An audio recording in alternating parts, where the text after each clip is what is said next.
एक कहानी। एक युवक ने शादी के कुछ साल बाद पिता से कहा कि वह विदेश जाकर व्यापार करना चाहता है। पिता सबकी मंजूरी दे दी। युवक अपने माँ बाप और गर्भवती पत्नी को छोड़कर व्यापार करने विदेश चला गया और उसने विदेश में कड़ी मेहनत की और धन कमाया और वह बहुत अमीर सेठ बन गया। लगभग 15 वर्ष धन कमाने में बीत गए तो उसे वापस घर लौटने की इच्छा हुई और पत्नी को पत्र लिखकर उसने आने की सूचना दी और जहाज में बैठ गया। वह सेठ कुछ दिनों बाद अपने नगर पहुंचा। नगर के एक चौराहे पर उसने देखा एक व्यक्ति बोर्ड के साथ खड़ा है और उस बोर्ड पर उसने लिख रखा है, बेशकीमती ज्ञान के लिए। सेठ ने उस व्यक्ति के पास जाकर पता किया तो उसने बताया कि मैं बेशकीमती ज्ञान के सूत्र बेच रहा हूँ।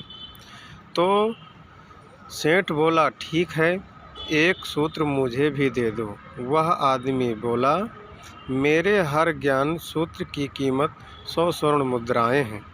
ये सेठ को यह सौदा महंगा तो लगा, लेकिन उसने एक ज्ञान सूत्र खरीद लिया और उस व्यक्ति ने सेठ को ज्ञान का सूत्र दिया। कोई भी कार्य करने से पहले 2 मिनट तक रुककर सोच लेना। सेठ ने यह सूत्र अपनी डायरी में लिख लिया। सेठ को अपने घर पहुंचते पहुंचते रात हो गई और सेठ ने सोचा, इतने सालों बाद लौट आया हूं तो क्यों ना सीधे पत्नी के पास पहुंचकर उसे सरप्राइज दूं। घर के चौकीदार को इशारों में अंदर कुछ भी कहने से मना कर दिया और सीधे सेठ पत्नी के कमरे में गया। वहां का नज़ारा देखकर वह चौंक गया। उसने देखा उसकी पत्नी के साथ युवक सोया हुआ था।